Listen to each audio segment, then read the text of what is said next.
Salam sejahtera. Satu laporan dalam Malaysia kini menulis ada NGO yang kononnya mahu menuntut supaya Saifuddin Nasution Ismail dipecat kerana ini sebabnya. NGO menuntut Saifuddin dipecat disebabkan oleh banyak kegagalan. Kumpulan masyarakat sivil menuntut Menteri Dalam Negeri Saifuddin Nasution Ismail dilucutkan jawatan, memetik sebilangan besar kegagalan dalam mengendalikan perkara berkaitan kes kematian pembantu politik Teo Beng Hock dan isu hak asasi manusia yang lain. Antaranya isu kematian dalam tahanan, penindasan masyarakat bajau laut, penahanan tanpa bicara, isu kewarganegaraan, penggunaan Akta Hasutan 1948 dan ugutan terhadap aktivis. Mereka juga mengecam kenyataan Menteri semalam mempertahankan tindakan polis semasa perarakan mengenang mendiang Teo pada 15 Julai apabila pergelutan berlaku antara polis dan peserta perhimpunan itu. Menteri Dalam Negeri mempunyai kuasa yang sangat besar dan mengetuai badan-badan penguatkuasaan. Kami tegaskan bahawa rakyat Malaysia memerlukan seorang Menteri Dalam Negeri yang dapat menghormati hak asasi manusia dan menegakkan keadilan dan bukannya seorang penindas yang mengancam keselamatan rakyat jelata, kata beliau. Atas sebab-sebab ini, Saifuddin Nasution harus dipecat segera sebagai Menteri Dalam Negeri, kata kumpulan berkenan pada satu kenyataan hari ini. Kenyataan itu ditandatangani oleh 23 kumpulan termasuk Jawatan Kuasa Hak Sivil dan Sayap Pemuda Dewan Perhimpunan Cina Kuala Lumpur dan Selangor, Empower, Borneo Comrade, Suaram Pergerakan Tenaga Akademik Malaysia, Rakyat Malaysia Menentang Hukuman Mati dan Penyeksaan dan 8 kumpulan mahasiswa universiti.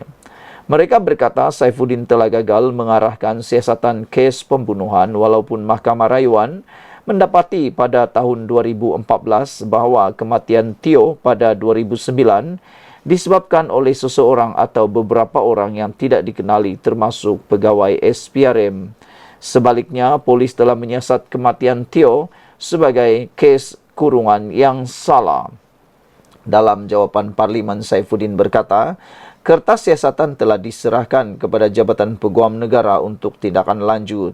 Bagaimanapun, kumpulan sivil ini menuduh Saifuddin bersikap lalai dalam menangani isu itu dan tidak pernah menjawab tuntutan keluarga Teo yang memerlukan perarakan selama 3 hari yang berakhir dengan penyerahan memorandum kepada ahli parlimen di luar bangunan parlimen pada 15 Julai.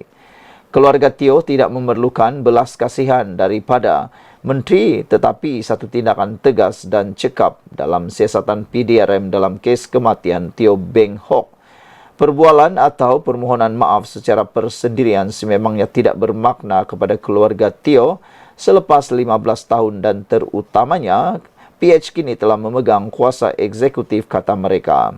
Kumpulan itu juga menuduh Saifuddin gagal menyemak semula prosedur operasi standard polis untuk mengendalikan perarakan dan perhimpunan aman yang mengakibatkan perbalahan antara polis dan peserta perarakan pada 15 Julai. Mereka menegaskan tiada perkara baru mengenai penyerahan memorandum kumpulan masyarakat sivil dan keluarga Teo telah pun melakukannya sebelum ini ketika Najib Razak menjadi Perdana Menteri. Di samping itu, kata mereka, pemimpin PH sendiri telah disekat oleh polis semasa berarak ke parlimen dan ini mengulangi tindakan keras polis seperti di perhimpunan seperti Bersih 2.0. Untuk ini, PH telah pun menegur tindakan polis.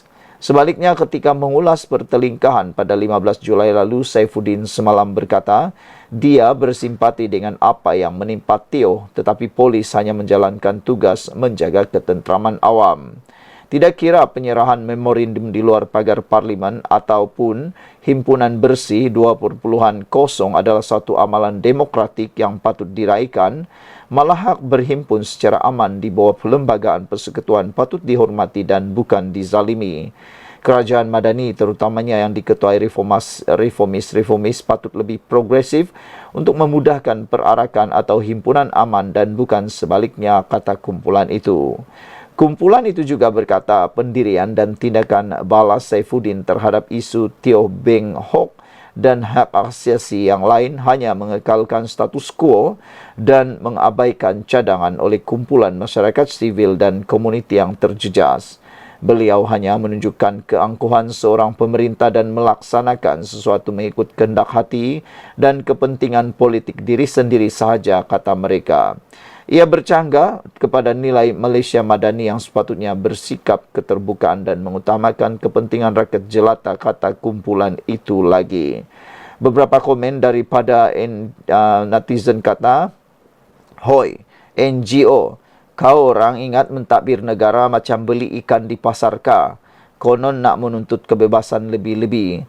Kurang fikir nikmat kebebasan yang kerajaan perpaduan bagi ni boleh membuat korang sengsara kah? Carilah negara lain yang bagi korang kebebasan seperti yang tidak perlu peraturan," katanya. Oasis kata berarak sampai 3 hari. Ingat, tukar kerajaan perlembagaan pun kena ikut kepala korang juga ke, kata Oasis. Stephen Magret kata, NGO ni, NGO apa, katanya. Purple Mouse juga kata, nak bebas buat apa yang kamu buat, boleh hancurkan negara ini. Kenapa nak salahkan kerajaan Madani? Tak salahkan kerajaan terdahulu yang juga gagal selesaikan isu Beng Hok. Jangan minta kerajaan ikut cakap kau, orang NGO je. Kalau tak puas hati boleh join Cikgu Bad dan The Gang yang konon minta PMX turun, katanya, dan buatlah tuntutan di mahkamah, katanya lagi.